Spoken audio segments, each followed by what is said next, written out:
Peace and blessings, beloved. Come here to be educated, empowered, enlightened, inspired, motivated, and challenged to be critical and independent thinkers.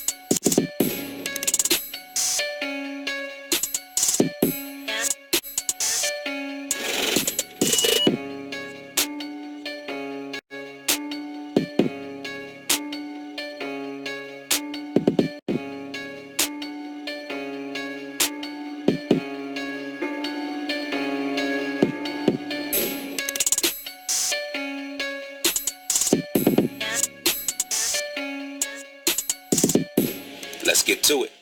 Yeah, believe in yourself. Who else gonna believe in you? Who else gonna believe in you?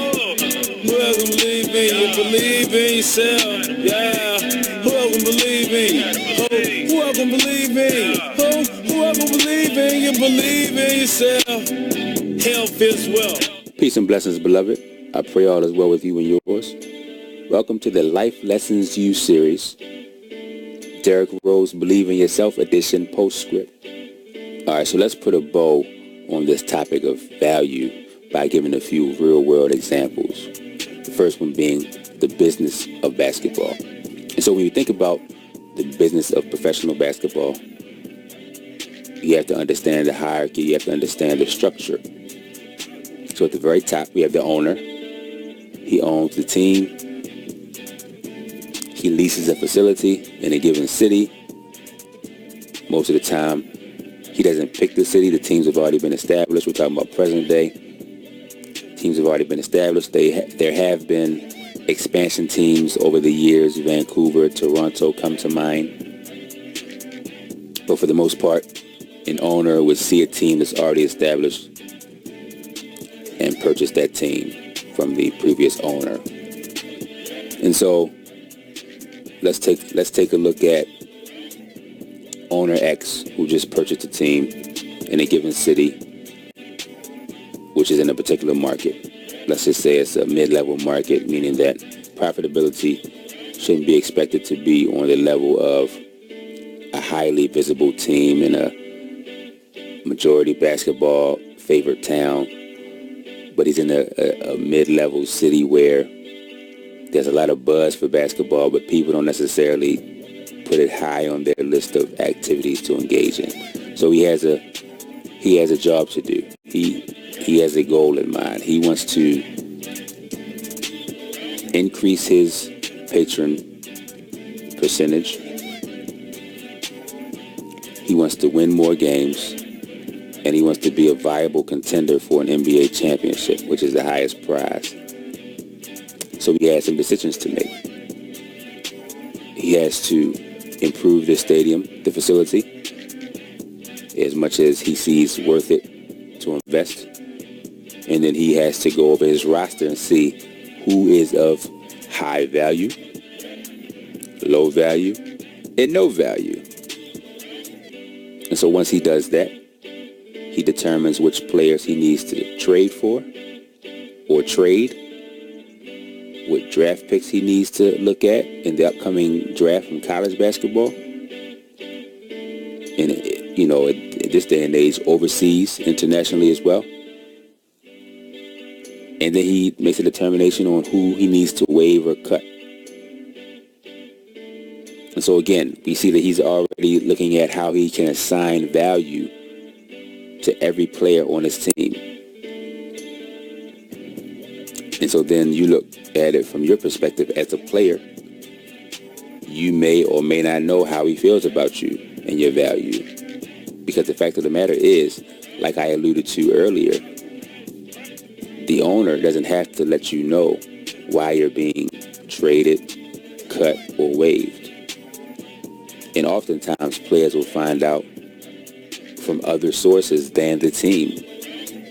Think about it. After the game, you come home, you sore. All you want to do is relax, chill out.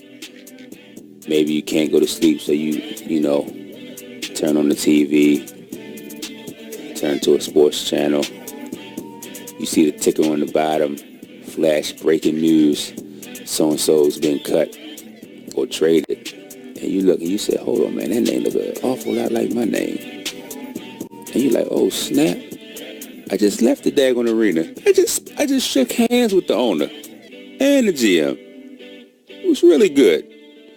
And so you think about that kind of dynamic where you could be let go at the drop of a hat and not even be notified, not even be given the decency and respect to be told from the people actually executing the termination. And so again, all of this to say what? Understand your value from the giddy up. Command a certain level of respect in that regard, where people can't take advantage of you, where people can't manipulate you, where people can't monopolize your time and your talent and give you the least return possible, because that's what they want to do. In any given relationship, people want to give you the least return on your investment that they can. And so you have to know how to negotiate. You have to understand that your negotiation is based on the value that you put on yourself, which is in contention with the value that somebody else has put on you. And once you have a firm grasp on that, then you will never be taken advantage of again. Bottom line. So again, one has to do what is best for oneself. And that's just really the bottom line of it. I'm good. Health is wealth. That's a wrap. Don't forget to like, share, follow, subscribe, and comment. Also check us out on IG, Twitter, Facebook, Pinterest, Tumblr, and Patreon, all under LUSU Media Group. And as always, you can get in-depth content on Patreon once you subscribe. Also check out our LUSU Designs Lifestyle Apparel, which you can now purchase online. See the description for the links. And last but certainly not least, shout out all my sponsors for their support. Definitely appreciate the love on there, and their info is also below in the description. Alright family, until next time, be blessed and be a blessing.